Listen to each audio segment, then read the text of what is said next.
Kasama po natin si tatay sa si nanay po. Hindi po sila mag-asawa, mag-ina po sila. Si tatay po kasi medyo ano po yung paa niya. Nangingitim na po yung paa niya, saka namamaga po, no? Na paano po pala yan? Yung, yung galing naman ako ng ospital, pagbalik namin, nagkaganyan na naman na, namamaga. Ganyan kalaki yan noon. Kalaki naman po. Malaki pa yan. Nahirap nga ako maglakad noon. Na paano daw po? Ewan ko lang, wala naman sinasabi yung doktor sa amin eh. Basta nagbigay lang ng reseta. Pag hindi nga daw nakuha yung sa ano ng gamot, operahan.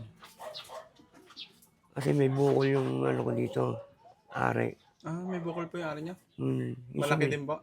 Yung similya, nakaharang doon sa labasan ng similya. Ay, sa mismong ihian niya. Ba't po ay?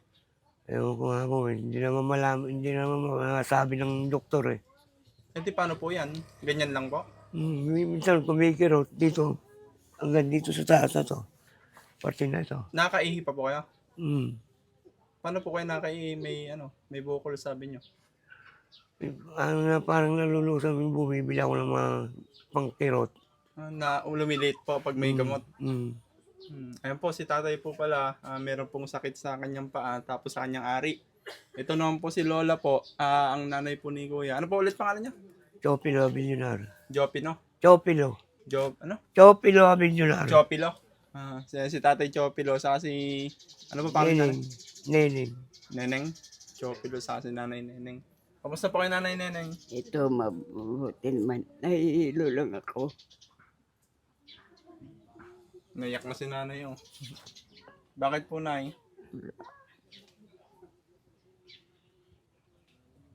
Si Lola po kasi ano po, stroke po ano?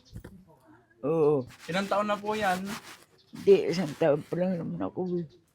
Bakit po kayo na ganyan? Ewan ko ba. Natrangkaso lang ako. Ganito naman na ako. Hindi na ako makalakad. Nahirapan po kayo? Mahirapan akong magbaon. Mahirapan akong mag-upo. Sino po nag-aalaga sa inyo? Yung panganay kong babae.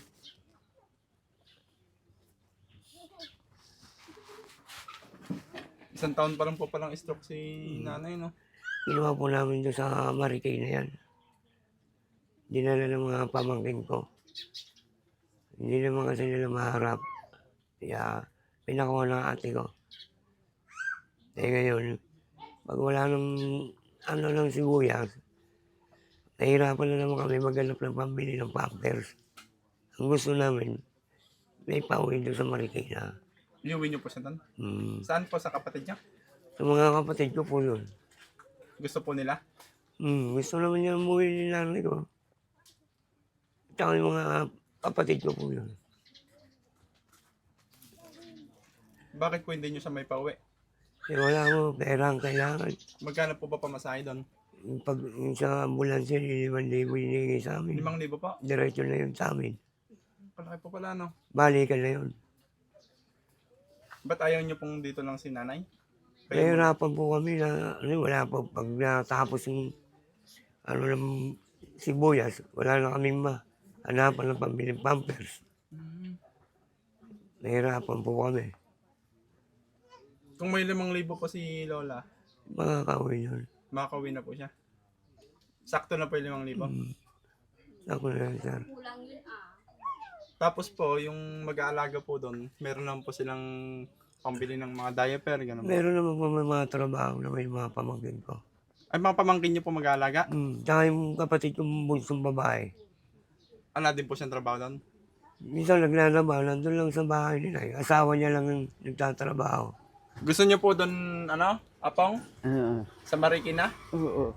Bakit gusto niyo po doon? Basta gusto ko lang kami na makita.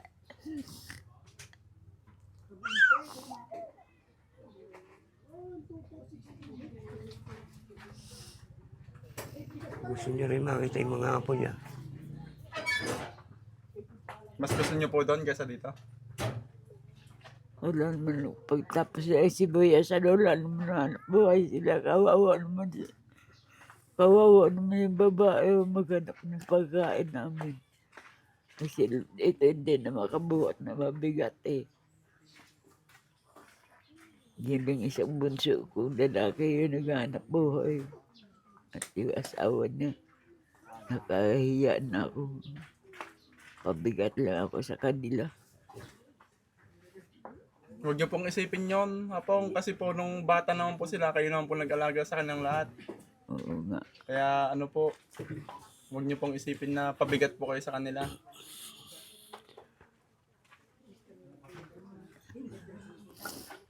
So yung paa niyo po, kuya ano po, napa-doktor niyo na pala, no?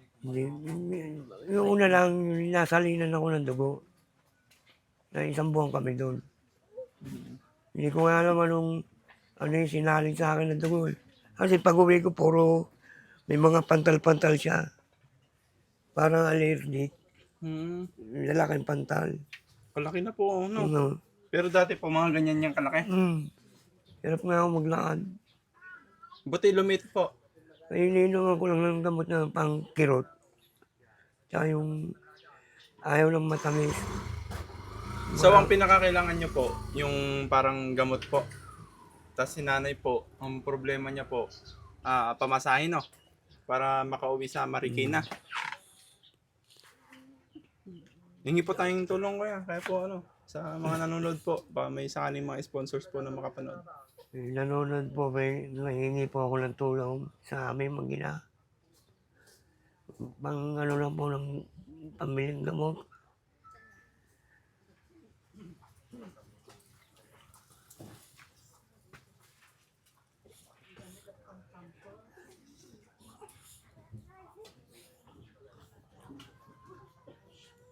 Hirap na ako. Hirap na ako sa pako. Pagdating ng gabi, tinatanggal dito. Hindi ako makatulog.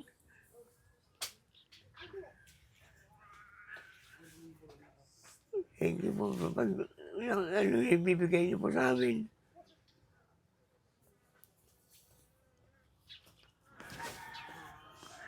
Ano ko na.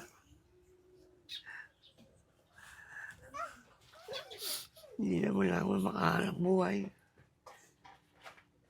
Pagtatanim lang yung sibuyas, yung palay, hindi na. Mabigat pag umaano ko. Pag umaatras, baka masubsob. Dito lang ako sa loob ng bahay namin.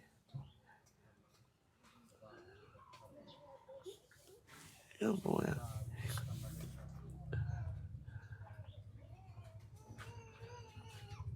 Kaya po, Nay, may gusto po ba kayong sabihin sa mga ano po, taong makakapanood po na gustong tumulong din po sa inyo? Hihingi lang ako konting tulong ng pambili pampers. At pamasahe ko pag uwi. Ito.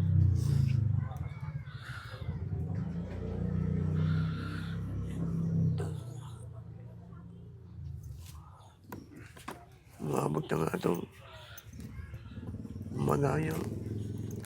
Parang naingitin po yung ano nyo, no? Dapat talaga ito mapacheck up.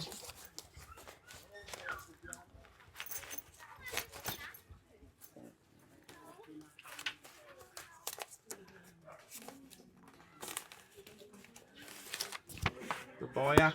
Pagpasensya nyo na lang po yung may tutulong ko, Nay, no? Nagaling din po ito sa mga sponsor po. 1, 2, 3. Thank you. Po, apong, pang ano nyo po? Pambili ko pampers tulay nga ako pampers na yun eh. Pangkain nyo po, apong, para Oo. po, ano, meron po kayong kinakain dito. Saka po, malay po natin may mga magbigay po ng sponsor para makauwi po kayo ng Marikina. Oo. Ano po? Opo. Salamat na. Ano po? Sa mga nakapanood po, ngayon pa lang po nagpapasalamat na po ako. Lalong-lalo po sa mga sponsor na nagbigay po sa akin para po meron po tayong pamigay sa mga taong nangangailangan po.